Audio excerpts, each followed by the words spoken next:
Hello, and welcome back to a very exciting match in the current tournament we're having on the Pokemon Infinity Discord server between Feutor, one of the head devs, and one of the most keen present minds in the competitive scene that we've got going on, versus Josh, one of the long-standing members of the community. Everyone loves him. He loves Crobat. That's all you need to know about him. And here we go. So we're seeing Josh here with Pelipper, so it's a rain team. Very cool. Obviously, there's the Crobat, the obligatory Crobat at this point. He's got a Seismitoad, going to be a Swift Swim Sweeping Mon. He's got an Ego Tangrowth. That's not something we see very often. Oh goodness, he's resized the screen. I need to adjust things here. 1 second. We'll do it live, ladies and gentlemen.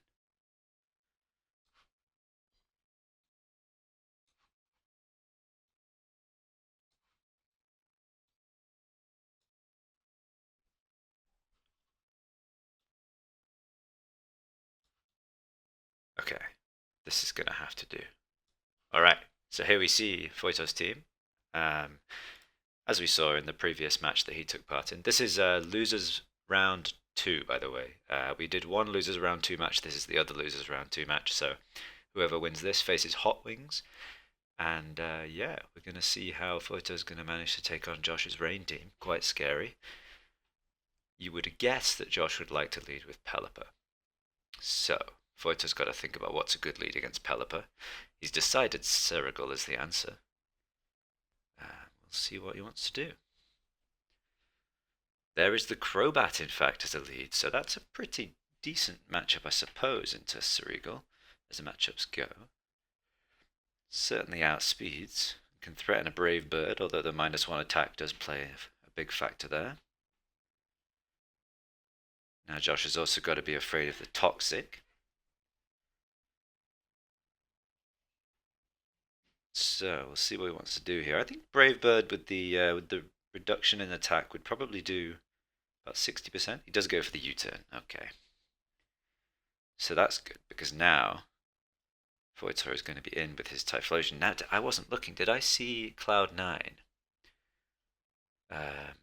Because if it's static, obviously that's a great ability in general. But if it's Cloud9, that means this is going to be Feutor's absolute magic mon in this battle, because it will ignore the effects of rain, which means, for instance, Seismitoad would not outspeed it. Although this is not a good matchup in terms of Typhlosion's ability to actually hit the opposing Pokemon. Seismitoad resists both fire and is immune to electric, and ground coverage isn't going to do a huge amount. So, what do you go for if you're in this situation here? Because you can't really stay in. You might be thinking he needs to get damage on it, but I mean, you need to save this Pokemon, I would say. So, of course, you get Ice Beam for coverage on the Seismitoad. So Cerigal doesn't really like staying in. Quezsparce is afraid of everything. Nidoking doesn't like an Earth Power. Fearow, honestly, you don't have a switch in. You've got to go for Cerigal, yeah, and hope that, okay, it's Stealth Rock. Alright, so at least Feutor can do something here. He can go for a big Outrage or get some U-turn chip. Decides to switch out. Does he get the static proc? No, we don't get the static proc. We don't know, of course, if it's static on Ego Tangrowth. It could be Volt Absorb or Motor Drive, I think, are the other two abilities.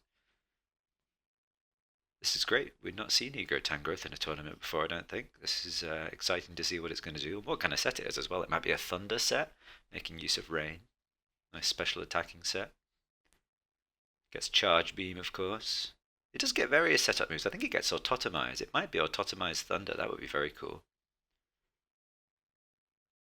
Lots of switching from Josh in the early game here. Trying to position himself probably to where he can get Pelipper in safely. He did manage to get Stealth Rocks up, so that's some progress made by Josh there.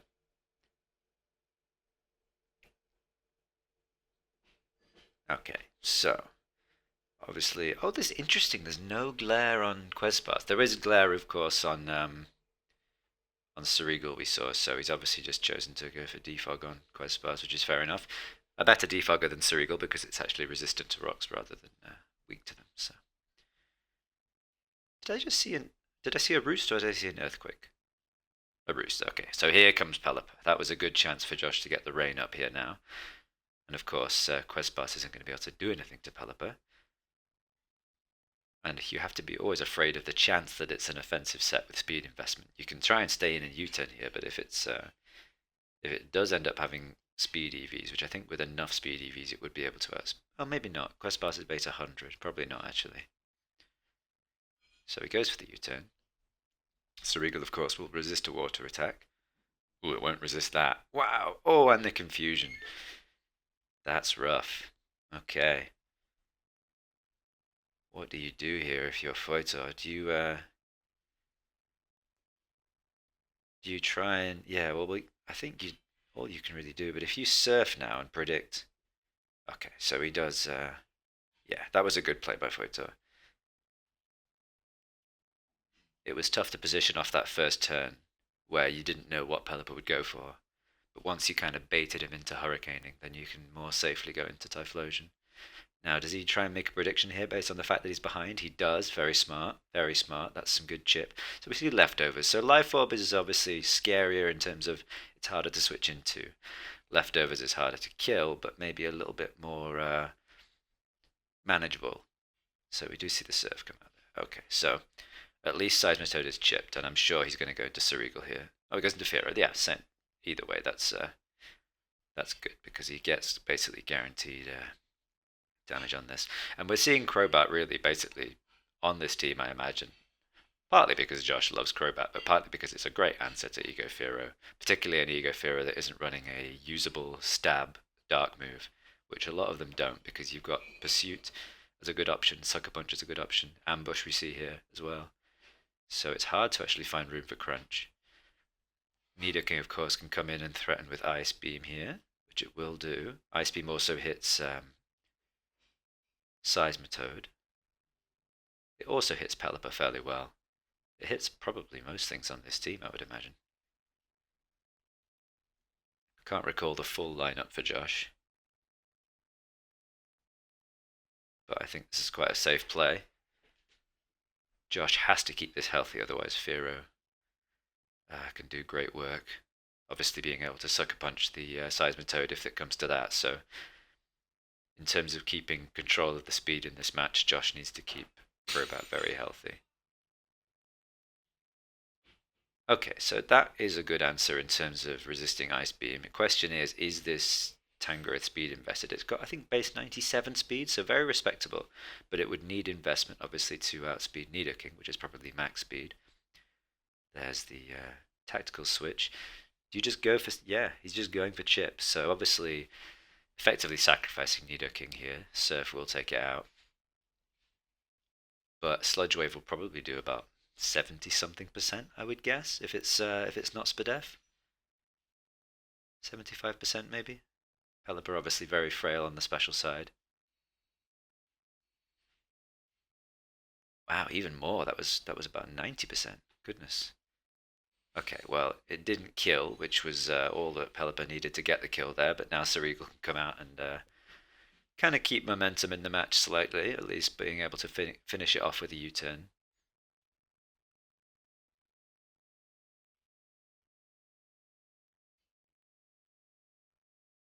Blastoise 2, very aptly named there. And we're getting a lot of chip on Tangrowth here, which is pretty nice. I mean, I like Fero. I would just go straight into Fero, unless he thinks he can set up and sweep with Doublade. But you're worried about, well, you're worried about static on Fero actually, so maybe Doublade is actually safer. Tangrowth does get, I think, Earth Power. Does also get Knockoff, and Doublade certainly doesn't like getting knocked off. Questbas might be the safest switch here. You're obviously weak to Flash Cannon, but you can immediately threaten with Earthquake. And there's a good chance you're faster, depending on if it's speedy Tangrowth. I think I like Questbas personally, but we'll see what he chooses to do. Goes for Doublade. Okay, so he's being aggressive here. He's probably going to Swords Dance. Obviously threatening Sacred Sword. No guarantee Sacred Sword would kill, by the way, if this is a physically defensive Tangrowth. It's a very bulky Pokemon. But I imagine it's an offensive set based on the fact that it's here on a rain team. Yeah, and yeah, okay, so it's definitely offensive. That was really good damage, and he gets the paralysis. That's very unfortunate. I mean, Thunder is 30% to paralyze, but that was a pretty crucial turn, I feel, because now he doesn't really have a switch into Thunder, so he's got to basically gamble on Quest here. And we know that Feutor's Quest does not have speed investment, so we basically know it's going to get outsped. Has the Giga Drain, and wow, that worked out fantastically for Feutor here. Question is, I don't recall what EVs are on this Ceregal either. It could be the same issue if he doesn't have speed investment. He's just opening himself up to getting... okay, he does. So I think he's just max attack, max speed. Just with some utility moves. And he's going to hope that an Outrage can do good damage here. Yeah, it's not a lot. This is looking like a bulky, maybe max... maybe with a bit... max special attack, but maybe with some HP investment. Wow, yeah, Brave Bird's going to take you out there. Joshh is looking in good shape here, I would say. Kind of. He's not. His actual offensive mons aren't in great states of affairs, but he's keeping Crobat very healthy, which is quite key against a lot of his Pokemon here.